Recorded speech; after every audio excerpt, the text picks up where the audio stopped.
삶의 무게에 눌려 신음하는 이웃들이 예상보다 많습니다. 어두운 터널 속에 지나듯 고통의 시간 속에서 흐느끼는 어려운 작은 이웃들이 많이 있습니다.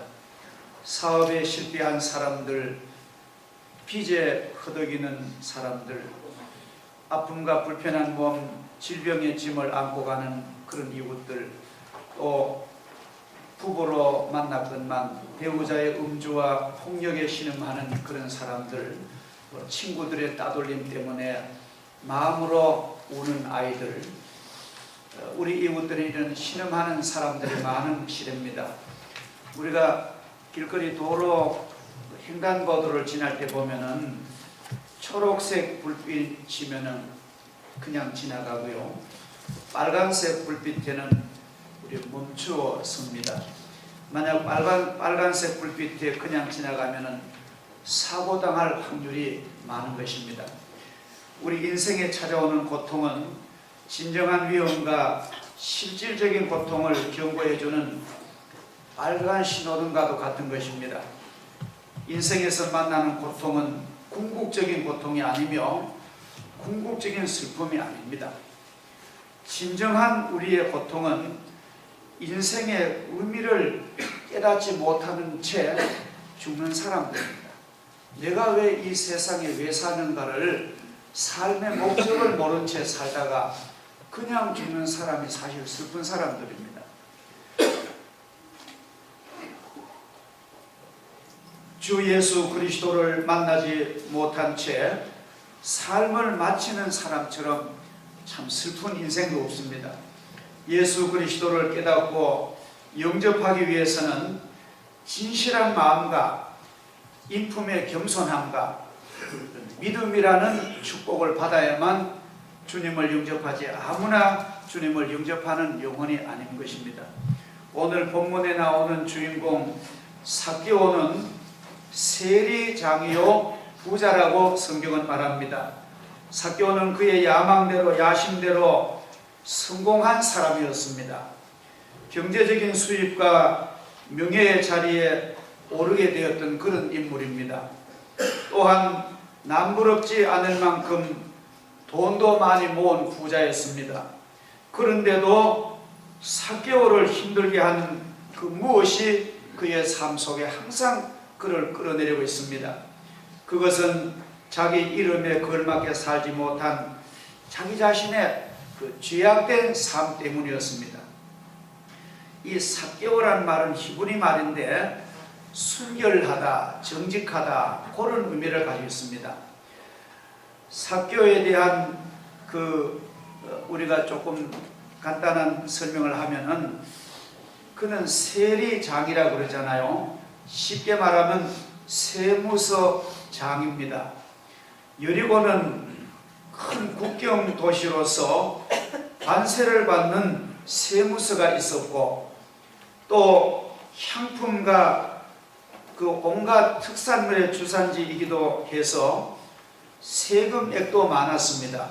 삭개오는 그 세무서 서장으로서 그 당시 세관은 로마 정부와 중간 역할을 해서 자유롭게 세금을 징수하여 로마 정부에 얼마를 바치고 또 자신이 소유하기도 하였으므로 거의 세리는 대체적으로 부유하고 또한 백성을 착취함으로 면허증 가진 강도라고 할 정도로 별명이 붙은 직업인이었습니다. 삭개오도 이런 착취 행위로 인하여 부유하게 살았던 것을 오늘 성경을 통하여 우리는 알 수가 있는 것입니다.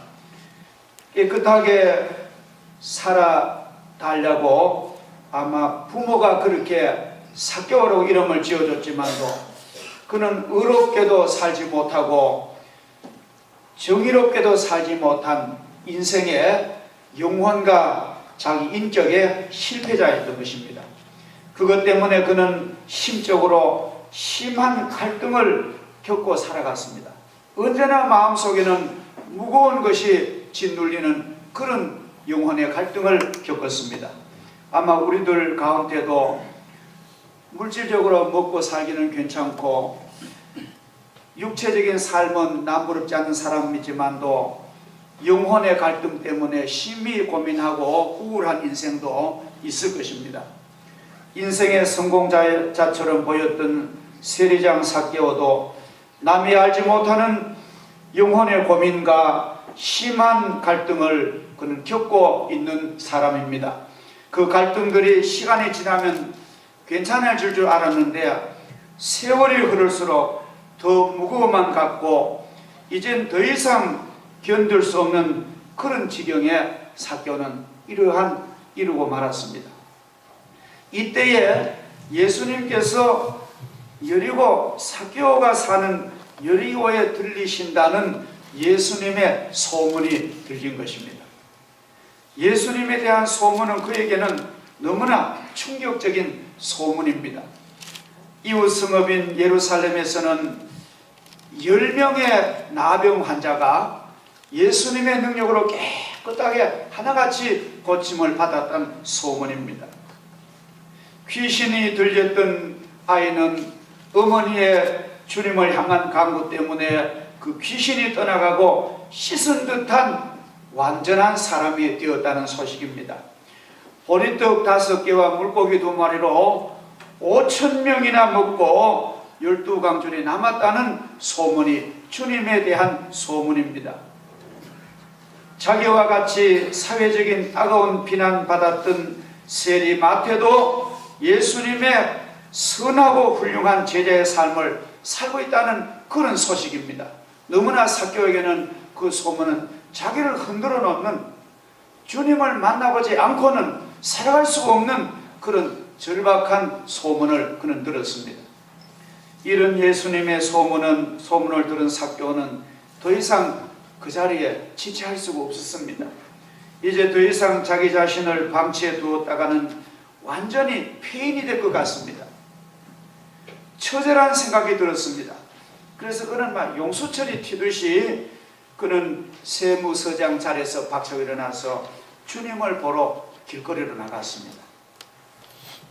근데 예수님을 만나러 나갔는데 2가지 장애물이 있어서 예수님을 못 만난 거예요. 하나는 오늘 성경 읽어보면은 삭개오가 아주 키가 작아 아주 단신입니다. 그래서 막 우리로 말하면 1m 한 40이나 그 정도 안 됐겠나 싶어요.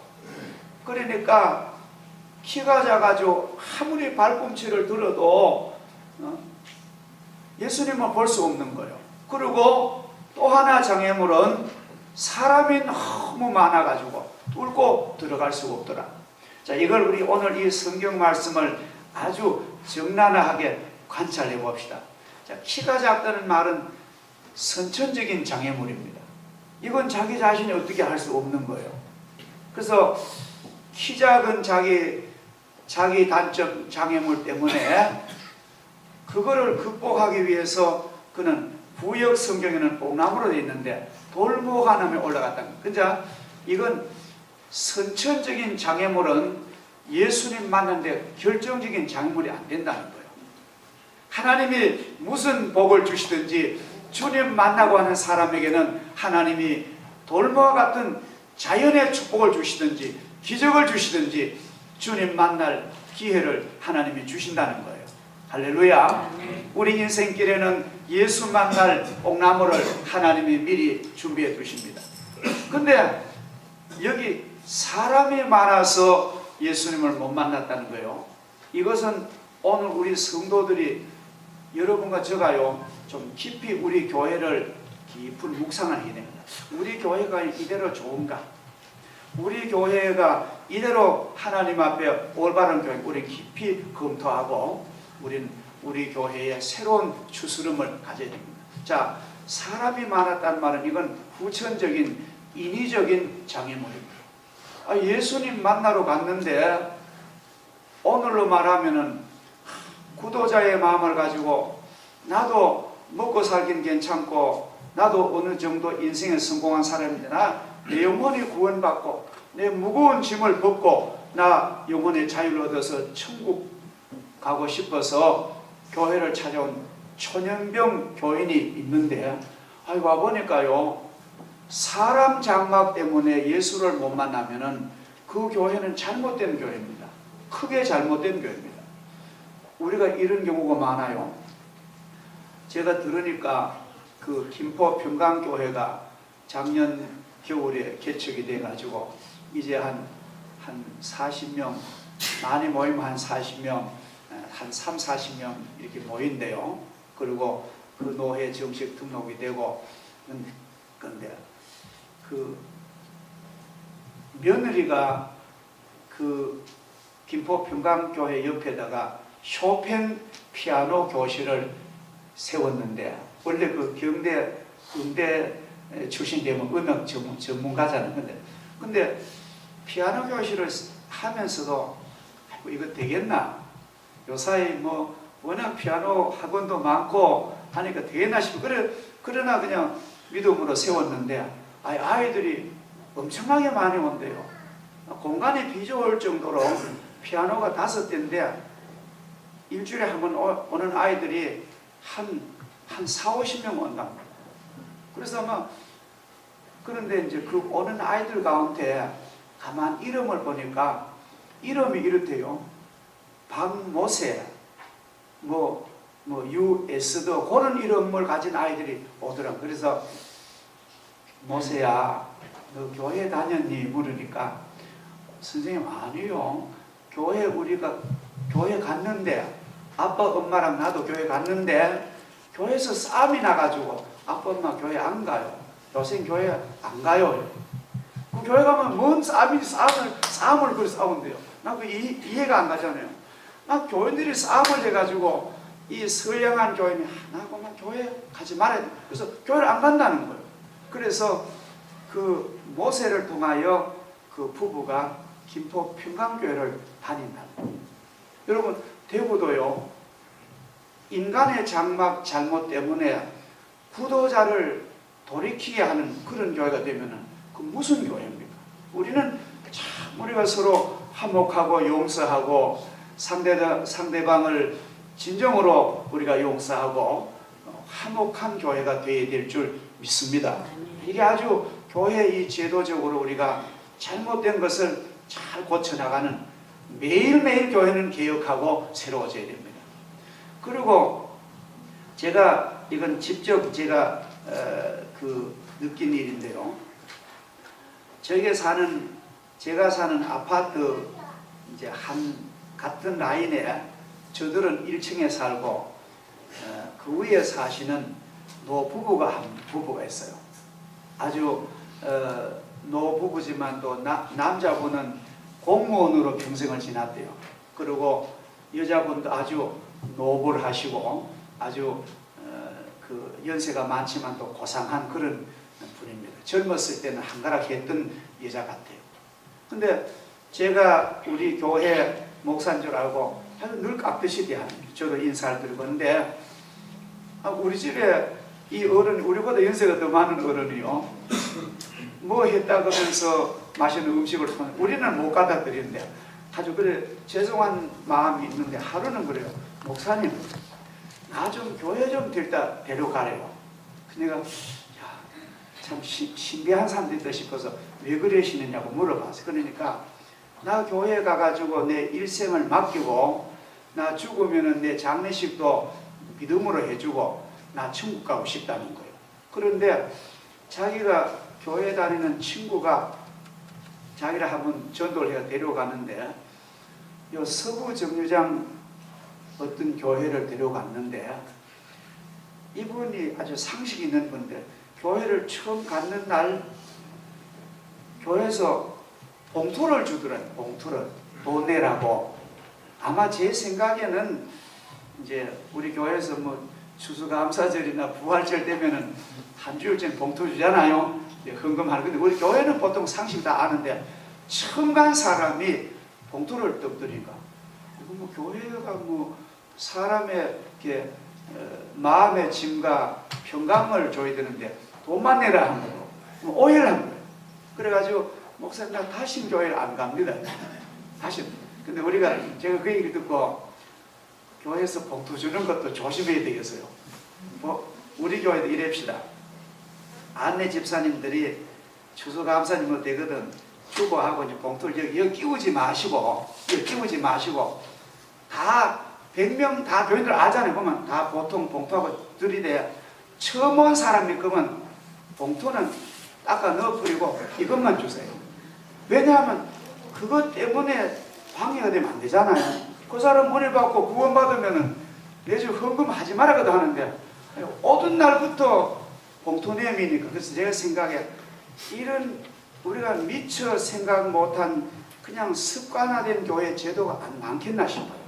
우리는 모르는데 이방인과 구도자가 처음 와서 교회를 딱 대하면요 전부 뻣뻣해 보이고요 거만해 보이고요 그렇답니다. 우리는 이런 점을 그 사람 입장에서 우리가 한번 검토하고 차라리 봉투 없는 교회는 어떻겠습니까? 우리 성도들요 봉투 없어도 잘합니다. 그래서 우리가 교회 시스템이라든지 교회 프로그램이 영혼을 주께로 인도하는 통로가 되어야 되는데 그것이 어떤 거는 짐이 돼가지고 생명이 떠나는 교회 되면은 이 삭개오가 키가 작고 사람이 만나서 예수를 못 만날 뻔해요. 근데 삭개오는 의지가 강한 사람이에요.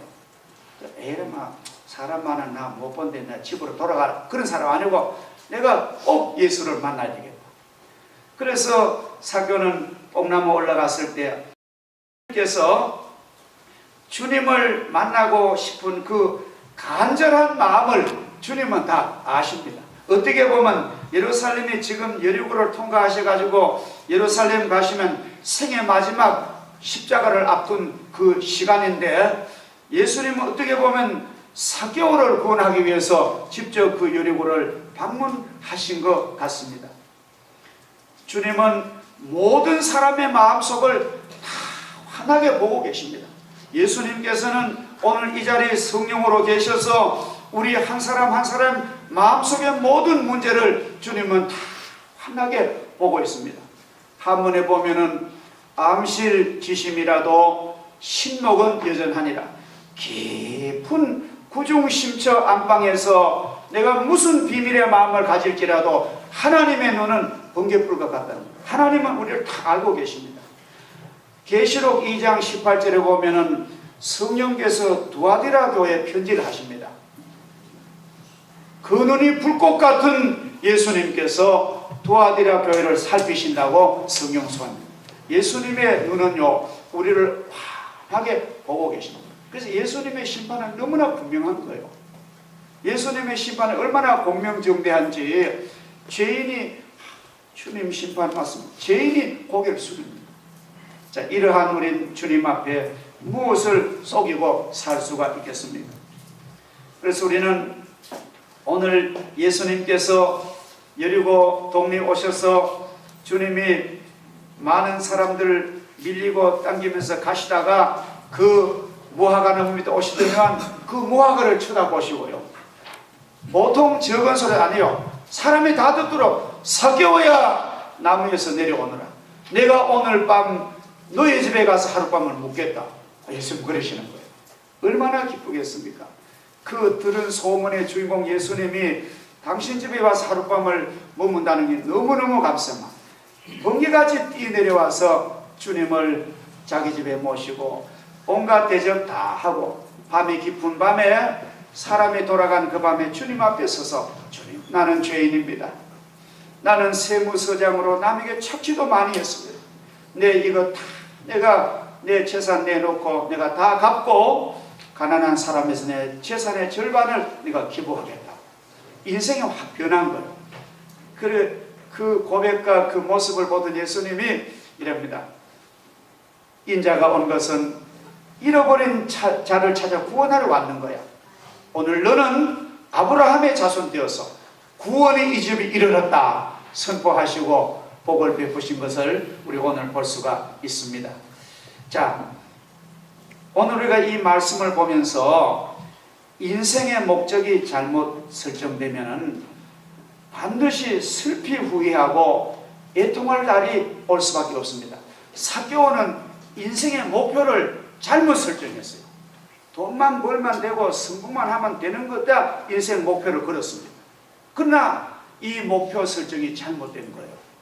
오늘 하나님은 우리에게 인생의 목표는 예수를 알고 예수를 믿고 예수를 사랑하고 그 안에서 복을 받으라는 거예요. 돈도 벌라는 거고 성공도 하라는 것입니다. 예수를 잘 믿고 시험도 합격하라는 것입니다. 어떤 사람은 예수님 이 구원의 본질은 제껴놔버리고 그 부수적인 데서 인생의 목표를 하다 보면은 그건 언젠가는 슬픈 눈물을 흘리는 때가 오고야 마는 것입니다. 우리는 이 중요하고 간단한 문제를 우리는 목표 설정을 여러분 잘 하셨기 때문에 그 목표를 조금 더 흔들리지 마시고 예수를 사랑하고 예수를 믿고 주님을 알고 주님을 전하니래 인생의 모든 것을 기울이시기를 주 이름으로 축복합니다. 우리가 삶이란 것은 속도보다가 방향이 더 중요합니다. 내가 빨리 뭘 해야 되지, 내가 빨리 뭘 해, 이런 속도보다가 방향만 옳게 딱 정해놓고 속도를 내야 되는 거예요. 성경은 말합니다. 너 인생의 방향이 바로 설정됐느냐? 하나님을 경외하고 사람을 사랑하고 주신 일생을 헌신하느냐? 이 목표만 잘 설정되면은 속도는 아무리 내도 괜찮습니다. 하나님이 지켜주실 줄을 믿습니다. 인생의 삶은 속도보다 더 중요한 것은 방향 설정입니다. 오늘 삭개오를 보면서 늦었다고 할 때가 바른 것입니다. 다시 수정하더라도 올바른 인생의 방향을 잡고 믿음으로 속도 내시기를 주 이름으로 축복합니다. 내 인생의 목표가 되시는 예수 그리스도를 삭개오처럼 확실하게 만나고 내 가정에 주님을 모시는 복된 믿음의 성도 되기를 주 이름으로 축복합니다. 기도하겠습니다. 감사하신 하나님 아버지, 저희들이 죄의 종이었고 사탄의 종이 놓였던 저희들에게 예수님의 거룩한 십자가의 보혈로 우리의 모든 것을 다 씻어주셨고 우리가 하나님의 자녀가 되게 하시며 성령의 인도를 받게 하신 것 얼마나 감사한지 하나님께 감사와 찬양을 드립니다.